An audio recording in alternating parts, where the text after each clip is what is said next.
இது பார்த்திங்கன்னா வாழை இலை. இப்போ நான் அந்த இட்லி ஊற்றி காமிச்சிருப்பேன் வாழை இலையில் இந்த மாதிரி கொஞ்சம் கொழுந்தான இலையில எடுத்துக்கோங்க. இது எப்படி நறுக்கிறதுன்னு காமிச்சிட்றேன். இந்த மாதிரி இலையில் இந்த அளவு கட் பண்ணிங்க, இப்படி கட் பண்ணிக்கிட்டுடலாம். இதை வந்து நாம் இப்படி கட் பண்ணிடணும். இப்போ 2 பீஸாக வருது இந்த மாதிரி இருக்குது பார்த்தீங்களா. இதை வந்து இதை இங்கே உள்ளவங்களுக்கு என்னமோ அது சொன்னாலும் புரிய மாட்டேங்குது. இதை இப்படி மடக்கி வச்சுட்டு இந்த பாருங்கள், இப்படி மடக்கிட்டு நாம் வந்து அப்படியே லெவலாக அப்படி கொண்டு போயிட வேண்டியதுதான். அப்படியே அந்த ரவுண்ட் ஷேப்புக்கு கொண்டு போயிடலாம்.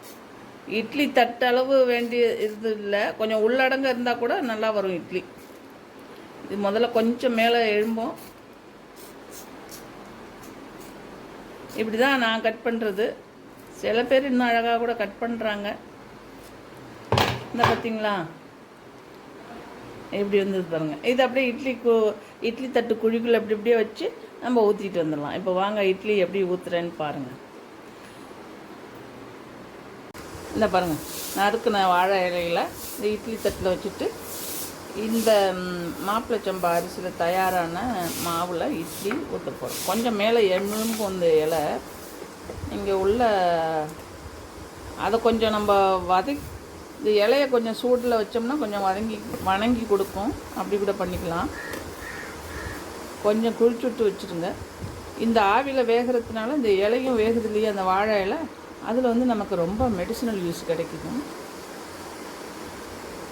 நல்லா வயிற்றில் புண்ணுக்குன்னு இருந்தாலும் நல்லாயிடும். இந்த வாழை இலையிலே அல்வா பண்ணி காமிச்சார் ஒரு செப்பு ஒருத்தர். அதுவும் பண்ணி பார்க்கலாம். ஏன்னா இதெல்லாம் நமக்கு வந்து நேச்சராக உள்ளதை எடுத்துக்கிட்டோம்னா நம்ம இயற்கையோடு ஒன்றி வாழும்பொழுது அதில் உள்ள நல்ல விஷயங்கள் நம்மளையும் வந்து அடையும். இதை அப்படியே நம்ம வந்து இட்லி பானைக்குள்ளே வச்சிட வேண்டியது தான். இட்லி கொஞ்சம் நேரத்தில் ஒரு 5 நிமிஷத்தில் இட்லி ரெடி ஆயிடும். இப்போ இட்லி எடுத்தாச்சு. அதை எடுத்து அப்படியே கொட்டிடலாம், நம்ம பிளேட்டில் கொட்டிடலாம். இப்போ மேலே உள்ள கவரை அந்த இலையை நம்ம எடுத்துடலாம். முடிஞ்சால் இந்த இலையோட கூட சாப்பிட்லான்னு சொன்னார் சிவராமன் சார்.